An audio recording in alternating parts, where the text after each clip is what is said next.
মা ভক্ত ছেলেরা কোনো মেয়েকে বিয়ে করার যোগ্য নয়, কোনো মেয়ের দায়িত্ব নেওয়ারও যোগ্য নয়। এদের উচিত জীবনের সবটুকু সময় মায়ের চরণে পড়ে মায়ের মুখের দিকে তাকিয়ে কাটিয়ে দেওয়া। কারণ বিয়ের পর এরা মা আর বউয়ের ভালোবাসার মধ্যে পার্থক্যটাই বোঝে না।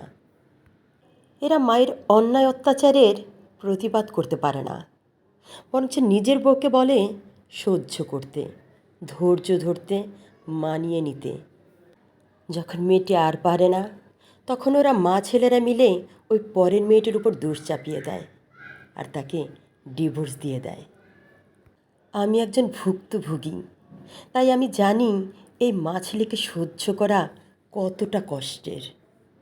তাই আমি বলতে পারি, ওরা শুধু সন্তান হওয়ার যোগ্য, কোনো স্ত্রীর স্বামী হওয়ার যোগ্য নয়, কোনো সন্তানের বাবা হওয়ার যোগ্য নয়।